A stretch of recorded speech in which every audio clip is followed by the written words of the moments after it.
I asked you all what the worst Apex advice you ever heard was, and here's what I found. Now honestly, a lot of this stuff circulates the Apex community, so I want to go over what's right, what's wrong, and what you need to know in order to improve. Stick around because some of this might actually surprise you. First one up is the art of hut dropping. This user says, people confuse hut dropping with just straight up landing in the center of 10 teams and contesting them all at the same time. He says you're supposed to land close or at the edge of these teams, and that is still hut dropping. That and mastering the art of the zipline building fights is how you efficiently improve your mental and mechanical skills. Another user also says drop hut and you'll automatically get better. Not saying that it doesn't help, but landing with 9 other teams and dying over and over usually burns you out.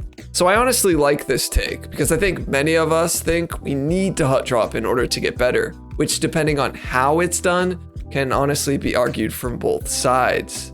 This person is correct in saying you want to land close to people, but not so that you're completely surrounded and screwed if you don't find a weapon, or even a good weapon. You want some flexibility when dropping with many other teams. Battle Royales have RNG when it comes to loot, so factoring that into early decisions like dropping is crucial.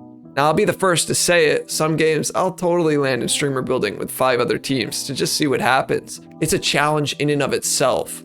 But that doesn't mean what I do is what you need to do. I have thousands and thousands of hours in this game. Every player though is going to be moving at their own pace in terms of the skill and the improvement ladder that they're climbing. More often than not, I'm landing close to action, but trying to secure a spot so I could get weapons and some heals first. This way, I'm able to weather the storm of dealing with multiple teams shortly after dropping. I'll also try to focus attention onto whichever team I think my team can isolate. In this way, we don't have another team trying to get involved in our fight. Now, this isn't ideal, it doesn't always work out, but it's something I strive for. This user also talks about learning to efficiently improve your skills by mastering the art of fighting in the zipline buildings. I know a lot of casual players have come to hate Fragment because of this area and because of how hectic it is. But the truth is, the vertical buildings with the zip lines, the staircases, balconies, and roofs all allow for some outplay and quick repositioning tactics. It's truly a fun time to fight in there if you have good loot and if you learn how to move quickly and fight efficiently. It can be frustrating when you're new, however. But no doubt, it is unmatched when compared to fighting in other hut drops like say Terraformer on Broken Mood or Estates on Olympus. The buildings in Fragment allow for more flexibility when compared to some of these other POIs on other maps. Now I want to look at hut dropping from a different angle. When another user said, drop hut and you'll automatically get better, not saying it doesn't help, but landing with 9 other teams and dying over and over usually burns you out. Depending on your skills, your goals, and if you're playing with a team or with randoms, dropping hut over and over can be the worst. You can die just before you get a gun, you can be outnumbered completely, or you can often be stuck trying to 1v3 every fight because your randoms died somehow before they even touched the ground. Dropping hut can help you learn the layout of specific POIs on the map, can make you think about every variable that needs your attention, and can force you to learn fighting on a fast level, but you gotta try to do it within reason. Like I would never just tell a player who wants to improve to just drop hut every game.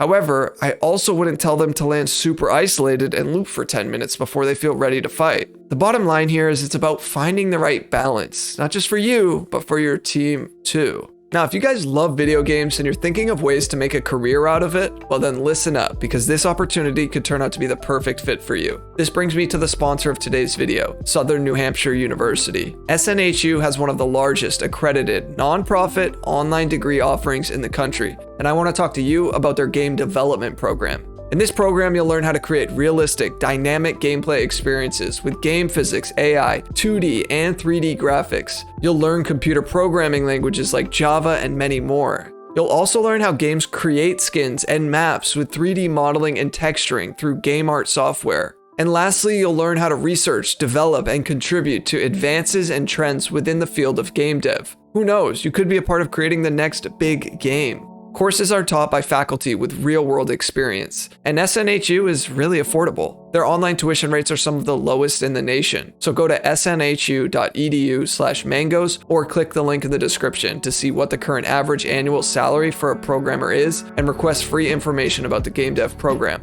Once again, thanks to SNHU for sponsoring this video. So what about ranked advice though? W key everything in ranked unless you're pred skill level, hut dropping in ranked fight everything. I thought this was horrible advice, but then again I'm not great at the game. I think this is a good topic, but it's more important to keep in mind context is everything. Different players and different ranks will have different strats here. However, by and far, blindly pushing every fight in ranked is not a good plan. I understand that all the streamers you watch who are in Pred do this, but they only do this because of the current rank system.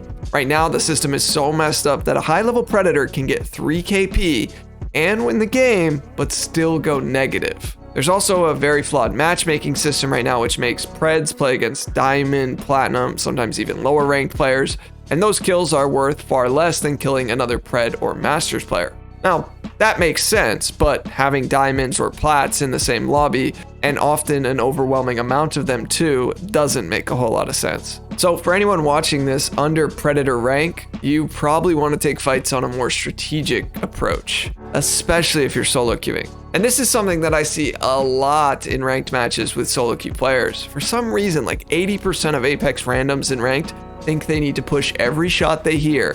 And as you can imagine, this will not work out most of the time. Guys, 4 kill points and a win, or even a top 4 placement, is much, much better than getting 5 kill points off drop and dying in 17th place. Now, hopefully the new rank system gets revamped in Season 16, because otherwise, if it doesn't, Apex will be in for another rough 3-month patch. Now, I know some people will take this advice and think that I'm saying you gotta sit in a building all game and wait for everyone else to die.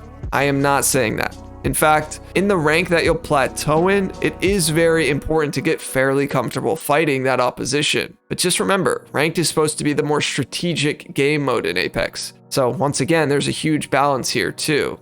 Okay, but what about settings? Should you use pro player settings, or do settings not even matter and they don't make you a better player? What you should be doing when it comes to settings and your sensitivity is, well, it's going to depend on your experience, your input, and how long you've been on your current sense. By and far though, this category as a whole is completely embellished in Apex, and it's often for clicks. Certain creators love to say that these are the absolute best settings and you got to use this sensitivity to get better. And just know that most of them have no idea if it will actually be good for their audience. They just want views on a settings video. Not all of them are like this, but there's a lot out there that are. A viewer then watches a skilled player and instantly attributes their success to that sensitivity that they're using. And the reality is, they're just using what works for them. Or maybe they're not even, maybe they're just showing you something random. There's thousands of really good players in Apex, and I'm sure a lot of those players are using the same or similar settings. But there's also players who find something that works for them and it may not work for others. It's going to be a preference at the end of the day. However, there are some general settings that apply to nearly every player out there, and unless you're brand new at the game, you probably already have those settings figured out. These settings are typically more in line with the gameplay or graphics settings.